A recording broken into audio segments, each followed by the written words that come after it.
SIAM से एक दिन कबल और ईद के दिन हम एक जैसे होते हैं। जहां हम रमजान से एक दिन पहले खड़े थे, ईद के दिन भी हम वहीं खड़े होते हैं। तो फिर एक महीना इतनी तवील मेहनत की और मुशक्कत उठाई, भूख और प्यास काटी, तो फिर क्या फायदा हुआ?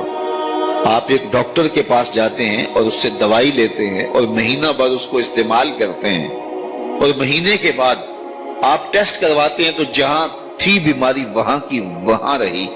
तो फिर दो बातें हैं, या तो डॉक्टर ने दवा ठीक नहीं दी, या फिर आपने दवाई के साथ परहेज नहीं किया और जहां थे वहीं के वहीं खड़े रह गए। तो डॉक्टर के पास दोबारा जाएंगे तो वो कहेगा, जनाब इस बीमारी से निजात तो एक महीने के कोर्स से हो जाता था, तो आपको आराम क्यों नहीं आया? आपने परहेज नहीं किया। तो आप उसको कहेंगे, जनाब हम दोबारा मुझे एक कोर्स और करवा दे, लेकिन परहेज मैंने फिर भी नहीं करना। तो डॉक्टर कहेगा कि नहीं जनाब छुट्टी करो। अगर दवाई लेनी है तो उसके साथ जो एहतियाती तदाबीर मैं बताऊंगा उनको इख्तियार करना होगा।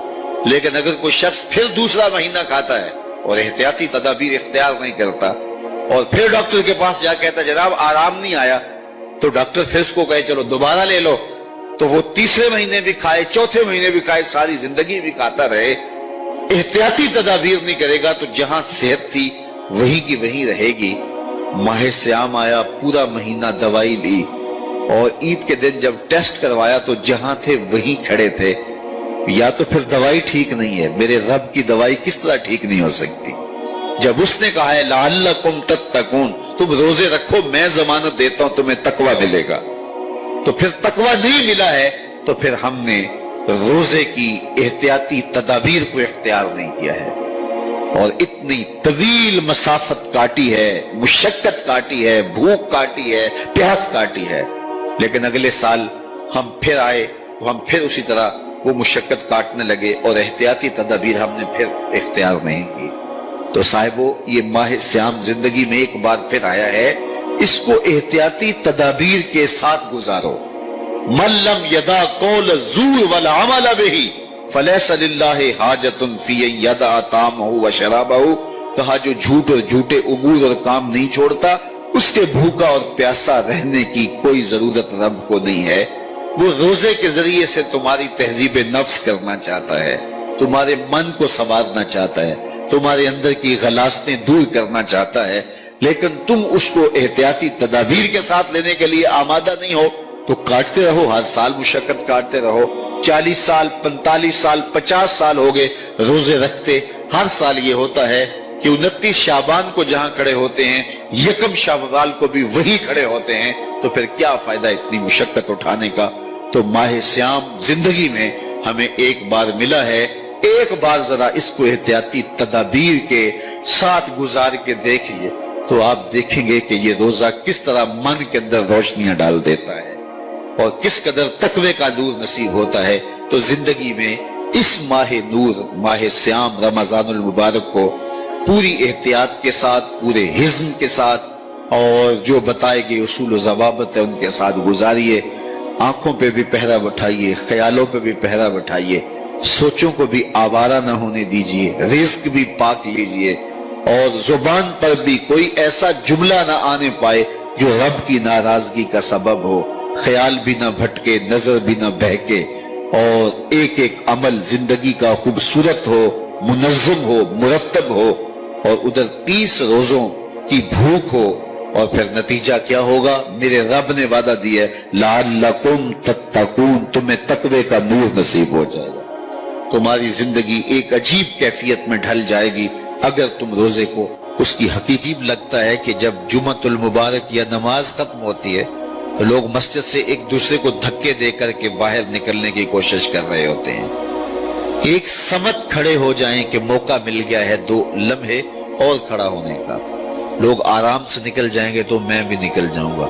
जल्दी जल्दी मस्जिद से निकलने के लिए जो बेचैनी है, ये एक मोमिन की जिंदगी नहीं है। उसका जी चाहता है कि जो है वो ज्यादा से ज्यादा मैं मस्जिद में वक्त गुजारूं और मोमिन एक नमाज के बाद जब दूसरी नमाज के लिए इंतजार कर रहा होता है मस्जिद में बैठ के, एक नमाज पढ़ ली तो गया नहीं है कि अब यहीं बैठ रहता हूं, दूसरी नमाज पढ़ के जाऊंगा, اللہ کی رحمتیں چھم چھم اس کے اوپر اتر۔ میرے اور آپ کے آقا و مولا نے شرف فرمایا من لم یدع قول الزور والعمل به فلیس للہ حاجۃ فی ان یدع طعامہ وشرابہ، جس نے جھوٹ اور جھوٹے کام نہیں چھوڑے اس کے بھوکا اور پیاسا رہنے کی اللہ کو کوئی ضرورت نہیں ہے۔ روزہ صرف پیٹ کا نہیں ہے، باقی اعضائے بدنیہ کا بھی ہے۔ پیٹ میں ہم نے جو حلال اور مشروع چیزیں تھیں ان کو ڈالنے سے بھی گریز کیا کہ ہم روزے سے ہیں۔ آپ کو ماہ صیام میں روزہ رکھا ہے، کوئی آب زمزم پیش کرے تو آپ کہیں گے جناب میرا روزہ ہے، جناب یہ مکہ المکرمہ سے لے کے آیا ہوں، ابھی عمرے سے آیا ہوں، آپ کہیں گے بہت اچھا مجھے آپ دے دیں میں رکھ لیتا ہوں لیکن اب نہیں لے سکتا کہ میرا روزہ ہے۔ کوئی آپ کو کھجوریں پیش کرے کہ یہ مدینہ تو رسول صلی اللہ علیہ وسلم کی کھجوریں ہیں اور یہ بالکل خالص مدینے کی سرزمین میں اگی ہیں، مدینے کی ہواؤں نے انہیں پالا ہے اور یہ میں وہاں سے خاص طور پہ آپ کے لیے لے کر آیا ہوں، تو آپ ان کو چوم کے آنکھوں سے تو لگائیں گے لیکن کھجور کھائیں گے نہیں۔ آپ کہیں گے جناب میرا روزہ ہے۔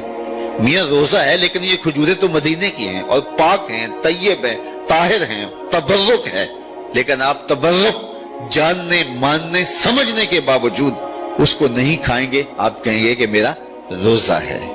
وہ ایک صاحب نے لوہے کا کڑا پہنا ہوا تھا تو میں نے اس کو کہا کہ یہ گناہ بے لذت ہے، یعنی ایسا گناہ ہے کہ گناہ بھی ہو رہا ہے اور لذت بھی کوئی نہیں ہے، تو گناہ بے لذت کیوں کرتے ہو؟ تو اس نے مجھے جھٹ سے کہا کہ میرے ایک دوست گئے تھے اور وہ مدینہ تو رسول سے لے کر آئے تھے تو یہ مدینے کا تحفہ ہے۔ تو میں نے کہا صاحب مدینے والے نے تو منع کیا ہے، تو کھجوریں مدینہ تو رسول کی ہوں یا مکہ المکرمہ کا مائے زمزم ہو، آپ کو روزے کی حالت میں پیش کیا جائے تو آپ اس کو نہیں لیں گے۔